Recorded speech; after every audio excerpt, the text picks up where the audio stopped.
నమస్కారం. I dream ప్రేక్షకులకు స్వాగతం. ఇవాళ మనతో పాటు ఉన్నారు ఆధ్యాత్మికవేత్త రమాదేవి గారు. వారితో మాట్లాడి మరిన్ని విషయాలు తెలుసుకుందాం. అమ్మ నమస్కారం. అమ్మ నమస్తే అమ్మా. జై శ్రీకృష్ణ. జై శ్రీకృష్ణ.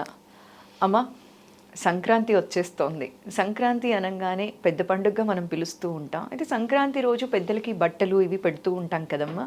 అయితే ఈ విధి విధానాలు, సంక్రాంతి రోజు మనం ఎలా దైవారాధన అనేది చేసుకోవాలి, పితృదేవతల్ని ఎలా కోరుకోవాలి, ఎలా వాళ్ళ దగ్గర మనం ఆశీర్వాదం పొందాలి అనే విషయాన్ని ఇవాళ మా ప్రేక్షకుల కోసం తెలియచేస్తారా అమ్మ?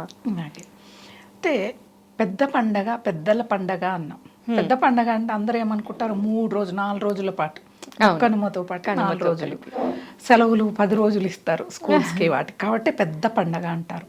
కానీ దాని అర్థం ఏంటిది అంటే పెద్దల పండగ అంటే మన పెద్దవాళ్ళని స్మరించుకునే పండగ. సంక్రాంతి రోజున చాలా మంది ఈ రోజున నూతన వస్త్రాలు ధరించరు. భోగి రోజా లేకపోతే కనుమ రోజా ధరిస్తారు. ఈరోజు ధరించరు. ఎందుకు? పితృదేవతల్ని మనం స్మరించుకునే రోజు. తెల్లవారుజామునే లేవటం. మామూలుగా ఈరోజు పితృదేవతలకి ఏం చేస్తారు అంటే గారెలు, పాయసం, ఈ 2 ప్రధానం.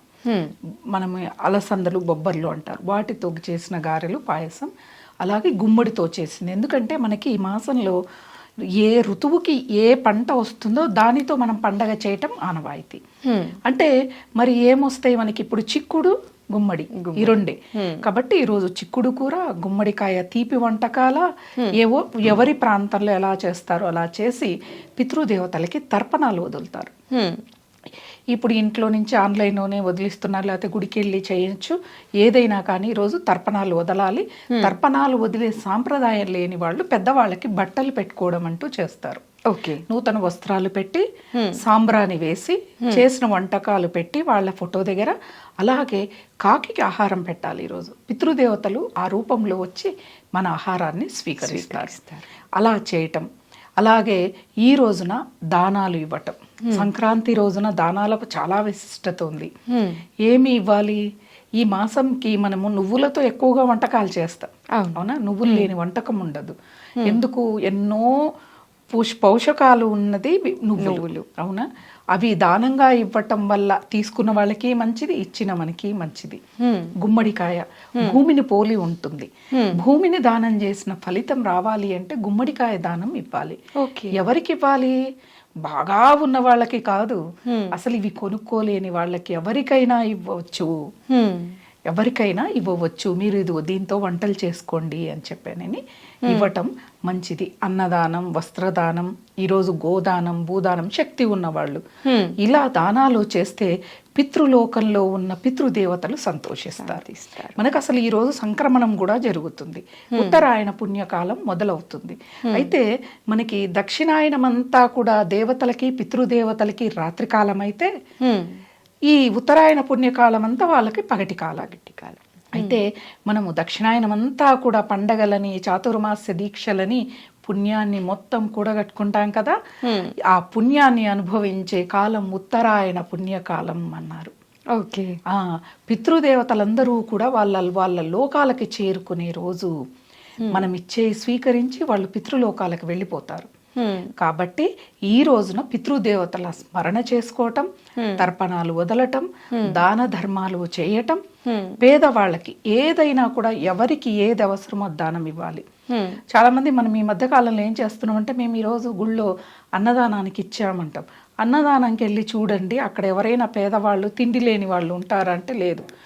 ఇచ్చిన మనము, మన స్నేహితులు, మన బంధువులు, మనమే కూడగట్టుకొని ఒక 20 మందికి వెళ్తాం మనమే, అవునా? అక్కడ ఆలయంలో పనిచేసేవాళ్ళు, వాళ్ళు తప్పితే లేదు.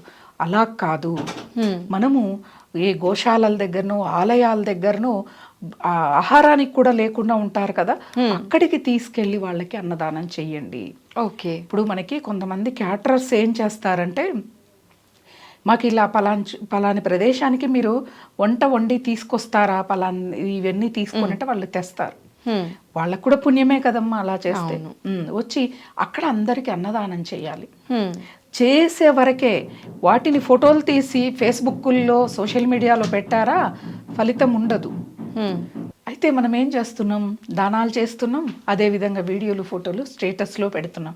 ఆ మాట అంటే 10 మందికి తెలియాలి కదా. ఆ 10 మంది నేర్చుకుంటారు కదా. అందరికీ అన్నీ తెలుసు. అందరికీ అన్నీ తెలుసు. ఈ పండగ రోజు ఇది చేయాలి, అది చేయాలి, ఎవరికేం ప్రత్యేకంగా చెప్పక్కర్లేదు. కాకపోతే విదేశాల్లో ఉన్న యువత, అక్కడ పెద్దవాళ్ళు ఉండరు. పండగలు ఎలా ఏంటిది అని కొంతమందికి పెద్దవాళ్లే ఉండరు. అవును, వాళ్ళు చనిపోవడం అలా జరుగుతుంది. వాళ్ళకి ఏం జరుగుతుంది, ఇంట్లో మహిళ లేకపోయినా ఆ మామగారు తెలీదు, ఏమో మీ అత్తయ్య చేసేది అని అంటారు. అలాంటి వాళ్ళకి మన వీడియోలు ఈ విధంగా చేసుకోవాలి, ఈ విధంగా చేసుకోవాలనేది తెలుస్తుంది. అవునా? కాబట్టి చెప్పడమే కానీ, అయితే దాన ధర్మాలు ఈ రోజున పతంగులు ఎగరేస్తారు. ఎందుకు? సంక్రమణం జరిగింది కదా. దక్షిణాయనం నుంచి ఉత్తరాయణానికి భగవంతుడు సూర్య భగవానుడు తిరిగాడు కదా. అందుకే ప్రకృతి పట్ల మనం ఒక కన్నేసి ఉండాలి, ఏం జరుగుతుంది ప్రకృతిలో అనేది. మనకి ఎప్పుడు ఎండ ఏ విధంగా సూర్యోదయమైనప్పుడు పడుతోంది, ఈ ఉత్తరాయణం కాలంలో ఎక్కడ పడుతోంది అనేది గమనిస్తే అద్భుతం. అసలు ఇవి ఎవరు తయారు చేసినవి కాదు. అవునమ్మా. ఇప్పుడు సూర్యుని చైనా వాళ్ళు తయారు చేసి ఉండొచ్చు, కానీ ఇలా ఉండదు. వీళ్ళు ఆపరేట్ చేస్తేనే ఆ సూర్యుడు తిరుగుతాడు. కానీ మనకు ఈ సూర్య భగవానుడు అలా కాదు. ఆయన పని చేసుకుంటూ వెళ్తాడు. ఆయనం జరిగిన రోజు కాబట్టి గాలి కూడా, వాయువు కూడా మందంగా వీస్తుంది కాబట్టి పతంగులు ఎగరేస్తారు ఈ రోజున పిల్లలందరూ కూడాను, పెద్దలు కూడాను.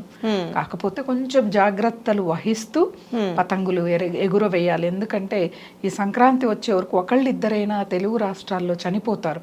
ఎక్కడి నుంచో పతంగ ఎగరి వచ్చి ఆ దారం మెడకు చుట్టుకోవటం, అలా చనిపోవడం జరుగుతుంది. కాబట్టి కొంచెం జాగ్రత్తలు తీసుకుంటూ ఈ సంక్రాంతి పండుగను ప్రతి ఒక్కళ్ళు కూడా సుఖ సంతోషాలతో, ఆయురారోగ్యాలతో చేసుకోవాలని కోరుకుంటున్నానమ్మా.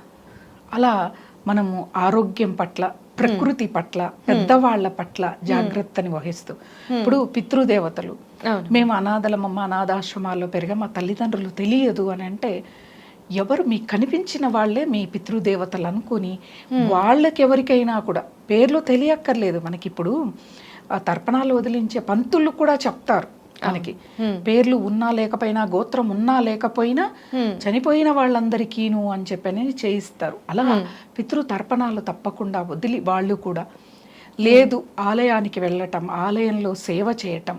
ఈ రోజున సంక్రాంతి రోజున సేవ చేస్తే అసలు ఎటువంటి సేవ అంటే, మనము ఛానల్ వాళ్ళని పిలిచి చూపిస్తూ చేసే సేవ కాదు.